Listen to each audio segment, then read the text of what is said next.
It's a great day to be alive and an artist. My name is Matt with the Hat, and today on our acting series, we're going to continue studying Michael Shirtleff's Audition, and we're going to go into Guidepost number 2. And Guidepost number 2 is conflict. Now, it is very important to understand that the essence of all drama is conflict, all right? And it is a person wants something, someone else wants something different, or some other kind of, there's man versus man, man versus self, man versus nature, blah, blah, bloop, bloop, bloop, right? But it's conflict. I want something, something is standing in the way of me getting what I want, da, da, da, da, da. And so conflict is the essence of all drama. And you'll hear that repeated over and over and over again. We don't want to watch a story where everyone's just nice all the time, where they're like, hi, how are you? I'm great. How are you? Splendiferous, right? It's good for a minute, but it's not real, because we're often in positions, if not always, in positions of conflict. We're fighting for something. And Michael Shirtleff, in the book Audition, goes away from what has typically been described for what I want. And he says, what are you fighting for in this scene? Right? Doesn't that give you chills? What are you fighting for in this scene? I'm fighting for love. I'm fighting for acceptance. I'm fighting to be acknowledged. I'm fighting to be wealthy. I'm fighting for my life, right? And conflict is the essence of all drama. So guidepost number 1 was relationships. Now, what are you fighting for in that relationship? Now, another important thing in theater is to understand that what you're fighting for is the most important thing in the world. We call it raising the stakes, right? So if I raise the stakes, I raise the importance of what I'm fighting for, right? And we always say in the theater is that the stakes are always life or death. They're always life or death. And so what am I fighting for, right? And if I'm fighting for love, what will I do to get that love? What tactics may I use to get that love, right? So what am I fighting for, and how do I fight? All right, so we got our relationship, we got what we're fighting for, and then we've got how do I fight for that thing, right? And the wonderful thing in all of this is there isn't a clear answer in any play to any of these questions. There's the basic answer, which creates a general tone, right? If we go back to our example of Romeo and Juliet, the tone, or the idea, I'm fighting for love, right? If that's what he's fighting for. I'm not saying that's fully there, but follow me here. If Romeo's fighting for love, the relationship is with Juliet, who he's just met, who has made his world, explode and flutter with butterflies and all of this kind of stuff. All right. So that's the relationship. He's fighting for love, if that's the basic answer to it. And how he fights for love is in the given circumstances. There are some basic facts about it, right? They meet at a masquerade ball. She finds out he's Romeo right around the time he finds out she's Juliet.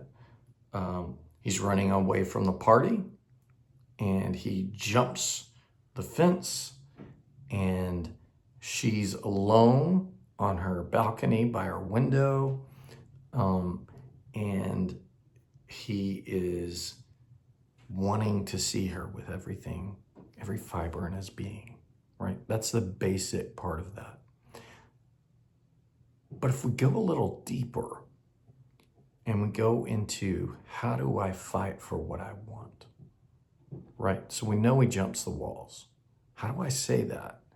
How do I convince them, right? Well, he starts just talking to himself. It's off what like through yonder window breaks. It is the east, and Juliet is the sun. Arise, fair sun, and kill the envious moon who is already sick and pale with grief, that thou, her maid, art far more fair than she, right? And these are the tones. That's not an audition monologue that I was just giving you. That, but this idea, he's talking to her. He's talking to himself, but about her is what I should have said there. And he is trying to put words to love, to this experience of first time love, and there are no words for it. And he keeps on trying to raise the stakes for how in love he is, right? And then she shows up and the whole tone of the conversation changes, right? She says, I, me. She speaks. And he says, oh, speak again, bright angel, right? And the relationship changes, and then he reveals himself. Like, these are all in the given circumstances. He reveals himself, and she's like, you can't be here. They're going to kill you. This is insane. What are we doing? Right? Much like if a boyfriend were to sneak into a girl's house and dad's home with the shotgun, right?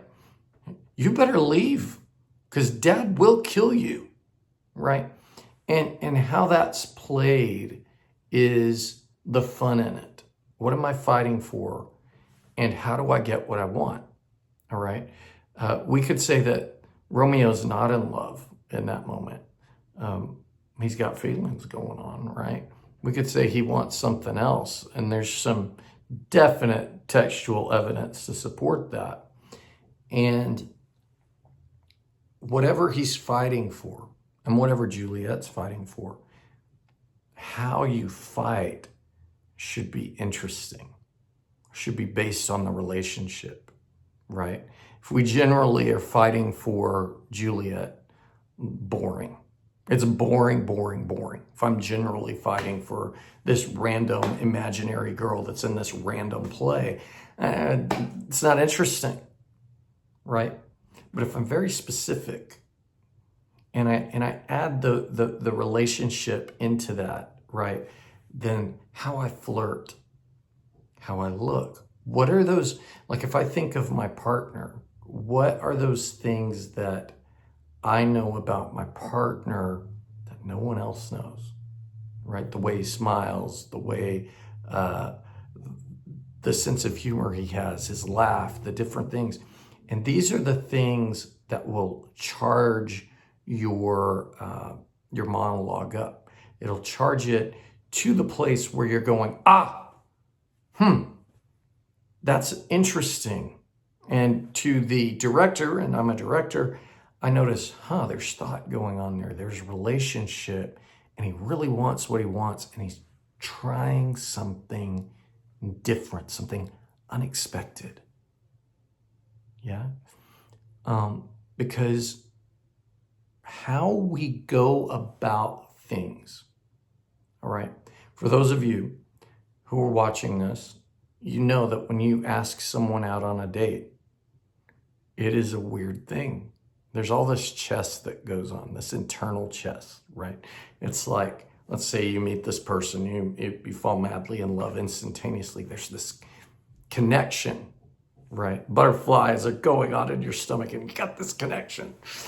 And it's beautiful and it's wonderful and you're so happy.